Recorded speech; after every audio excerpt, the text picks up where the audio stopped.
तर आम्हाला खरं तर फुलफेज अपेक्षा होती की जिल्हा परिषदच्या आम्ही 8 पैकी किमान 7 तरी जागा जिंकू. पण थोडासा ट्रेंड आपण पाहिला जिल्ह्यामध्ये तर 52 जागा राष्ट्रवादीने जिल्हा परिषद जिंकल्या. थोडंसं नाही म्हटलं तरी हा अंडरकरंट होता, कारण दादांचा अचानक आपल्याकडे एक्झिट होणार आणि त्याचं दुःख खूप आहे आम्हाला सर्वांना.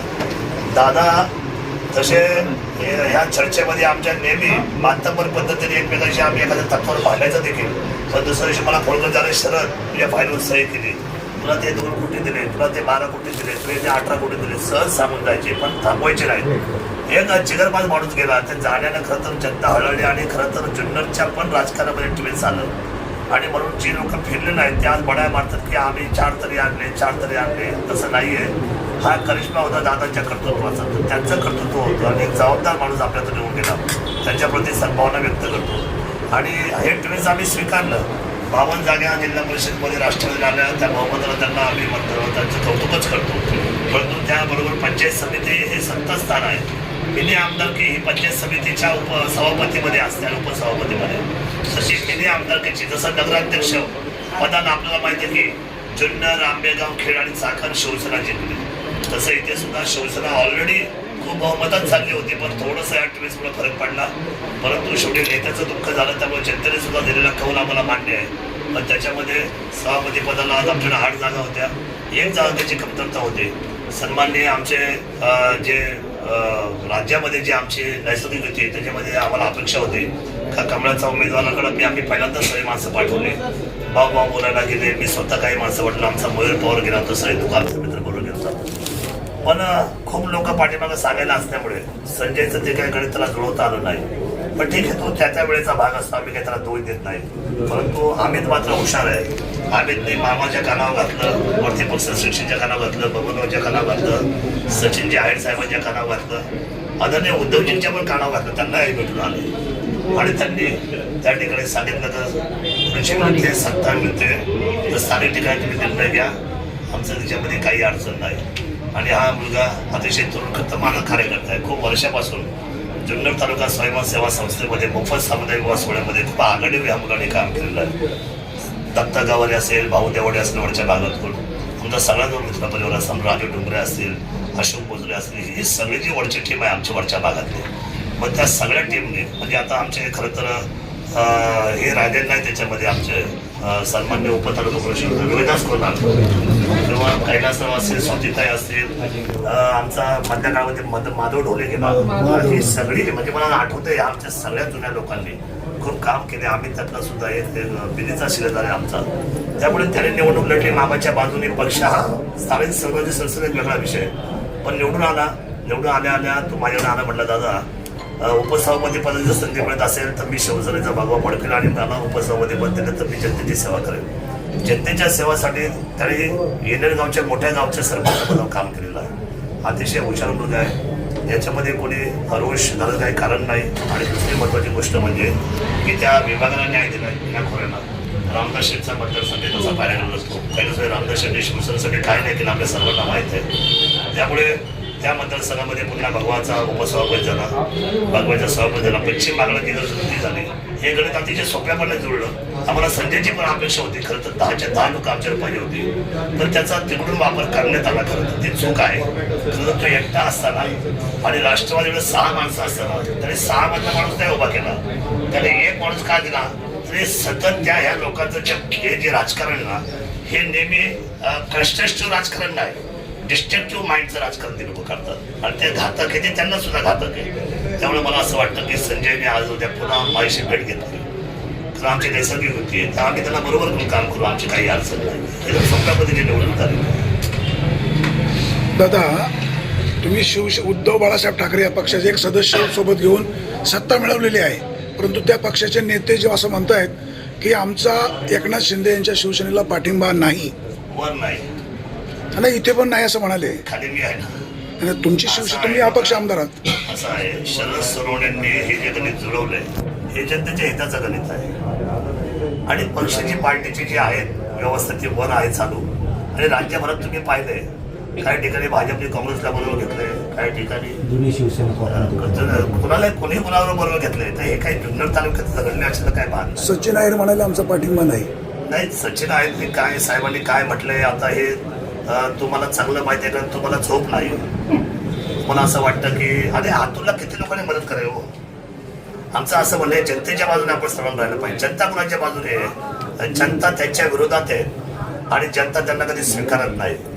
आणि मी आजही मॅग्नेट सांगतो, चारही त्यांचे जे जिल्हा परिषद सदस्य आले त्याच्यामध्ये त्यांचा कवडी मात्र काडीचा संबंध नाही. चारही जागेमध्ये काडीचाही त्यांना लोकांनी नाकारले आणि ते कुटुंब आता लोक बिलकुल सुद्धा उंच घेणार नाही, कारण त्यांना सतत कुणाला वोट देऊन यायचं नाही. आता मी तुम्हाला काल काय बोलू शिवली त्याच्यामध्ये मला पक्षाने सांगितलं आमच्याकडे आमदारकीचे 2 कॅपेबल कॅन्डिडेट ऑलरेडी आहेत.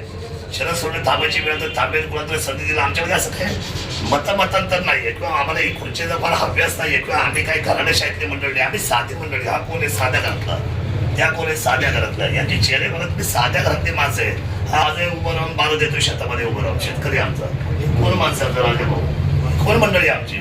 आम्हाला हे अशी अशा पद्धतीचं राजकारण आम्हाला मान्य आहे. सर्वसामान्य जनतेचा विचार करणारं राजकारण. घराणेशाही बंगलेशाही हे आता संपली पाहिजे नाही. किती दिवस चालवणार आणि चालवायचं कारण काय? ठीक आहे त्याच्याकडे पैसा असेल, आमच्याकडे द्यायला कोणाला पैसा नसेलही, पण आमच्याकडे तुम्हाला सर्वांना जनतेला द्यायला मान सन्मान मात्र 1,00,000% आहे. तुमच्या मान सन्मानाला सांभाळायची जबाबदारी मात्र आमच्या 100% शिवसेनेची होती आहे आणि राहणार. त्यामुळे ते काय म्हणतात हे काय म्हणतात आता हे फाटलं. आता सभापती डिक्लेअर झाला, उपसभापती तुमच्या समोर विराजमान झाला आणि तालुक्यामध्ये तेही काही आमचे दुश्मन नाही, पण तालुका चालवायची त्यांची कॅपॅसिटी नाही. कॅपॅसिटी लागते तालुका चालवायला. करोनामध्ये आमच्या सर्व लोकांनी जीवाचं रान केलं. बाबूराव असेल, मी असेल, मौलेश्वर असेल, आम्ही सोडलं नाही तालुका. काही लोक पुण्याला जाऊन बिंदास झोपले आरामात. लोकांना विसर पण पडतो, ही विसराळ दुनिया आहे. काय झालंय 5 वर्षामध्ये विसरून गेले लोक. पण ठीक आहे, या निवडणूक त्यांनी पुन्हा लक्षात ठेवलं की बाबा हे काही कामाचे नाही. आणि त्यामुळं अजितदादांच्या लाटेमुळे जी काही लोक 4 आले ते 4 पण त्यांच्याबरोबर नाही आहेत ते म्हणून मी आपल्याला सांगतो खातं नाही. त्यांचे माझे पण संबंध जवळचे ते सगळे माझ्याशी बोलतात सुद्धा. हा जगात जेता वरती निर्मात्याचा न्याय, जो चांगलं वागेल, जो चांगलं थांबेल, जो चांगलं बोलेल, जो लोकांचा सन्मान करेल तो समाजात टिकेल. मी नेहमी सांगत असतो आम्ही राजा का बेटा राजा नाही होगा, जो काम करेगा वो राजा होगा. हे काम करतील. यावेळी उन्हाळा कडक आहे, शासनाचा टँकर तिथं जाणार नाही. तिथं आमच्या पंचायत समितीचे सभापती उपसभापती आमचे सगळे सदस्य सगळ्या भागाचं नेतृत्व करतील. आमचे तालुका प्रमुख आहेत त्याच्यामध्ये आदरणीय माऊलेश्वर आणि बाबूराव आहे. ही सगळी मंडळी 100% न्याय देतील. एकही थेंब पाणी आम्ही कुठल्याही माणसाला आणि कुठल्याही रहिवाशाला कमी पडून देणार नाही. आज तुम्ही तालुक्याचे आमदार आहात, तुमची सत्ता इथं पंचायत समितीवर आलेली आहे. मग अशी आपण छत्रपती शिवाजी महाराजांना जिथे हार घातला ती जी मेघडंबरी आहे त्याची दुर्दशा झालेली आहे.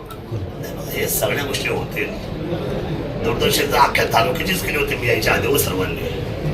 आता कुठं गेलाय तालुका? काय शिवजयंतीचा महोत्सव झाला, तुम्हाला कसा वाटला? कसा वाटला? तुम्ही सांगाल तसं वाटलं. कसं मला नाही, तुम्हाला कसं वाटलं? अरे या मातीचं खातं नेमकं बोला का नाही? मातीचं तुम्ही खाता, मी पण खातो, सगळेच खातो. चांगलं सर, मी तुम्हाला चांगलं वाटलं, मला पण चांगलं वाटलं. शिवरायांच्या बाबतीत मला पण चांगलं वाटलं. नाही तुम्ही कधीच नाही बोलले. नेहमी बोललो आम्ही. तुमची मुलाखत म्हणणं असं आहे बातमीला फार काही किंमत नाही. अशा बातमीला किंमत कशाला आहे? आपल्या एकमेकांच्या एकजुटीला किंमत आहे. आणि माझं म्हणणं आजही आपल्याला असं आहे, आमची सत्तेची मत्स्य आमच्याकडे डोक्यात जात नाही. आणि मी किती कुणाच्या 4 बंगल्याच्या घरात घुसणारा माणूस नाही. मी आपलं जमिनीवर पाय ठेवून काम करणार कार्यकर्ता आहे. आमच्या दूरदृष्टीने जे दिसतं काय होतं, मला आता त्याविषयी मांबे घालून साखरवळी भेटले असं वाटतं. साहेब आमच्याकडे एवढे काही उद्योगच लोक वाढवत नाही हो. मिळून तुमच्याकडे मीडिया कमी, आमच्याकडे उद्योग वाढले जातात. बघा माहिती तुम्हाला आजही सांगतो, तालुका पुढे न्यायच्या दृष्टीने काय विचार होईल आपल्या सर्वांचा? तालुका कसा आपला पुढे जाईल? उद्योग व्यवसाय वाढले पाहिजे. उद्योग व्यवसायापेक्षा तुम्ही कधीतरी आमच्याशी कवरिंगला पण बसले पाहिजे. साहेब वेळ द्या. वेळ कशासाठी द्या? तालुक्या वाढीसाठी, तालुका पुढे नेण्यासाठी. आपण पुढे करू जाऊ तालुका. हा तालुका तुम्ही आज आमचं सगळ्यांचा असलं 30-40 वर्षाचे 30-40 वर्षाचं सेकंड पिढी येणार आहे, लेवल जनरेशन. त्यांना आपण हातात काय देणार आहोत? मी तुम्हाला त्याविषयी पण सांगितलं. मी काय आता समजा 2 वेळेला आमदार झालो, परत सारखं आमदार या खुर्चीवर बसेल न बसेल आम्हाला त्यात स्वारस्य नाही, पण तालुका पुढे नेण्यामध्ये आणि 1 नंबर करण्यामध्ये आम्हाला स्वारस्य आहे. ही पंचायत समितीचं मी मागच्या वेळेला पंचायत समितीचं सभापतीपद बघितलं, त्यांच्याकडे होत त्यांच्याकडे. अहो ते कळले तर तालुक्यालाही सभापती होते म्हणून. आणि ऑलरेडी आता ह्या सभापती पदात तुम्ही काम बघा. आम्हाला कामात इंटरेस्ट आहे. आम्हाला जनतेच्या अडचणी सोडवण्यात इंटरेस्ट आहे. आम्हाला कुणाच्या टीका करण्यामध्ये आणि बघा ही सत्ता एकदम संयम आणि जाईल, कारभार चांगलं काम करेल. आणि मला असं वाटतं की उद्रेक हा सगळ्या बाजूने कमी व्हायला पाहिजे आणि पत्रकारांनी सगळ्यात जास्त संयमाने या तालुक्याला पुढे नेण्यासाठी आमच्या सर्वांना मदत केली पाहिजे. सत्तेमध्ये आपण सर्व सहभागी व्हायला पाहिजे. तुम्ही सुद्धा मानकरी आहात या सत्तेचे. तुम्हाला सुद्धा हे म्हणजे एकही चांगलं नाही, आमदार चांगला नाही, सभापती चांगला नाही, नगराध्यक्ष चांगलं नाही, मग कोण चांगलं? एकही चांगलं नाही. हे लगेच जायला निवडणूक झाली तर हा चांगला नाही, तो चांगला नाही, तो चांगला नाही, मग कोण चांगलं? सगळे चांगले असतात. फक्त तुम्ही सर्वांनी एकमेकांनी आपल्याशी बसून विचारात येऊन एक दिशा धरली पाहिजे, ना तालुका पुढे गेला पाहिजे. मला असं वाटतं की आपल्या डोळ्याची बावली ही चांगली पाहण्यासाठी 100% असली पाहिजे. माझ्या दृष्टीने आम्हाला सगळेच चांगले दिसत जसे आपण सर्वांनी एकत्र येऊन काम केलं तर हे हा तालुका पुढे जाईल. मी कुणावर टीका करत नाही, पण माझा तालुक्यामध्ये मात्र जास्त संघर्ष होऊ नये ही माझी जबाबदारी आहे. या तालुक्यामध्ये कधी हिंदू मुस्लिम होऊ नये, या तालुक्यामध्ये कुणाच्या भांडणं होऊ नये, दंगली होऊ नये, अडचणी होऊ नये, पाण्याचा सुद्धा टक्का वरचा राहायला पाहिजे. या सगळ्या गोष्टीसाठी आम्ही प्रयत्नशील आहे. आपल्याला म्हणजे काल एक नोटीस आली होती, आपल्याला कल्पना आहे हे इथलं पुण्याचं पाण्याचं सिंचनाचं ऑफिस पुढे नेण्या म्हटले. मी लगेच जाऊन दुसऱ्या दिवशी त्यांनी लगेच सांगितलं की बाबा हे आम्ही रद्द करतोय. आपल्या टोकाची आग्रहाची ताकद राहते काम करताना. बघा आम्ही नाम मात्र आहे, 5 वर्षातली 1 वर्ष गेली, 4 वर्ष मला त्या खुर्चीवर कारभार करायचा आहे. कारभार हा जनहिताचा करण्यासाठीच आम्ही त्या ठिकाणी बांधलेला आहोत. हे काय आमची स्वतःची जागीरदारी नाही आणि कुठल्याही पद्धतीची या ठिकाणी ह्या जनतेच्या खुर्चीवर बसून कुणाला त्रास द्यावा अशी आमची कोणतीही अपेक्षा नाही. त्यामुळे आपण सर्वजण आम्हाला साथ द्याल हा तालुका पुढे नेण्यासाठी. आता हे बिचारे आज खुर्चीवर बसले, तुम्ही एखाद्या गोष्टीचं उदाहरण दिलं. बघा ही पंचायत समिती मी यायच्या आधी नव्हती. या पंचायत समितीला पैसे मीच दिले त्या काळामध्ये, माझ्या काळात. तेव्हा ही पंचायत समिती नवीन झाली. आता प्रशासकीय इमारत उभी राहील, कोर्ट आपण बनवलं, अष्टविनायक बनवलं, तालुका पर्यटन झालं. हे आता तुमच्या स्पीड बोटला मंजूर आलेली आहे. आता परवा दिवशी पत्र येईल म्हणजे आपल्याला नौकानयन चालू होईल. तुम्ही नवीन पोहोचवा ना जनतेपर्यंत. तुम्ही काय पोहोचवताय जनतेपर्यंत? ह्या महाराष्ट्रात तुम्ही असं पोहोचवा तालुक्याला का लोकांचं पर्यटनाचा टक्का आपल्याला वाढला पाहिजे. आम्ही दिवस रात्र प्रयत्न करतो की लोक आपल्याला आली पाहिजे, लोक थांबली पाहिजे. जेवढी लोक येतील तेवढा आपला विकास होईल. आम्हाला ते हवं आहे की ह्या तालुक्यात चांगलं बाहेर काय जाईल. वाईट तर प्रत्येकाच्या याच्या खाली आहे, म्हणजे कशा खाली ते आपला शब्द राहिला पाहिजे. खुर्ची खाली आहे, सॉरी खुर्ची खाली आहे प्रत्येकाच्या, मग मोठा असो छोटा असो. पण एक चांगलं जर आपण जर प्रेझेंटेशन जर या तालुक्यातून बाहेर दिलं तर मला असं वाटतं आपलं गुडविल वाढेल आणि आपल्या तालुका पुढे जाईल. सोन्यासारखे माणसं आहे तुम्ही सगळे. आपण सगळ्यांनी मला साथ द्या. आपण तालुका उंचीवर नेऊया. बैठक घेऊ आपण चांगली. पर्यटनाचा पण हेतू चांगला आहे. मोठे पैसे केंद्राने आपल्याला आता प्रोव्हाइड केले, आपण त्याचं काम करू. धारेघाट फुटला पाहिजे. माळशेचं टनेल चालू करतोय आपण आता काही दिवसामध्ये. माळशेचं स्काय वॉक चालू करतोय आपण काही दिवसामध्ये. मग मला सांगा किती लोक इथं 5 स्टार हॉटेल होते. हा तालुका कोणाच्या पाठीमागं थांबणार नाही आणि हा तालुका सगळ्यात पुढे असल्याशिवाय राहणार नाही. हे ब्रीद वाक्य मात्र आपलं असलं पाहिजे. तुम्ही आम्हाला सहकार्य करा. आज महत्वाच्या दिवशी मला इथं येता आलं आणि हे दिवस मला या डोळ्याने पाहता आले, भगवा फडकला आणि आमच्या दृष्टीने ते महत्वाचं आहे. सर एक प्रश्न असा आहे, आम्ही विचारलं ही सूत्र कशी जुळून आणली, कारण की हे उद्धव ठाकरे गटाचे आहेत. कोणकोणते नेत्यांना विश्वासात घेऊन हे सगळं चाललेलं आहे? उद्धवजींच्या कानावर घालून आलोय. सांगितलं उद्धवजींना गुलाबशेठ पारखेंना भेटलो, मी स्वतः भेटलोय. मी सचिन आयरांना स्वतः भेटलोय. मी स्वतः सुरेश बोरांना भेटलोय, खबरराव थोरातांना भेटलोय. सर्व लोकांना भेटून त्यांच्या कानावर घालून त्यांचे संबंध घेऊनच आलेले. सर आता ही उपसभापतीची खुर्ची किती दिवस नंतर 2.5 वर्षानंतर दुसरा संधी कसं आहे? आता हे सभागृहामध्ये बसते, हे ठरवतील आणि मला सांगतील. अजून काही तसं ठरलेलं नाही. भाजपच्या तालुकाध्यक्षांसोबत तुमची काल मीटिंग भेट झाली, त्याच्यामध्ये तुम्ही सांगितलं का नैसर्गिक युती होणार, पण असं काय झालं का तुमची काल भेट होते आणि अचानक ते विरोधात जात आहेत? नाही, मी आपल्याला सांगतो, माझा आणि आता संतोष नानाचा फोन झाला 12 वाजता. आम्हाला एकमेकाला भेटणं होतं, अशी स्ट्रॅटेजी ठरवायची.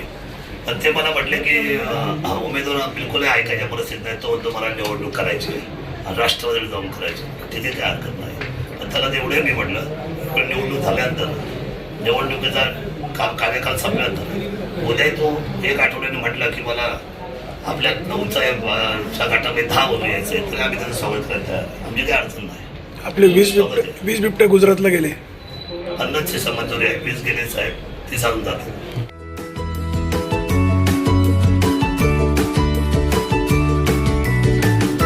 बातम्या शेतीच्या, बातम्या मातीच्या, बातम्या अन्यायाच्या, गुन्हेगारीच्या,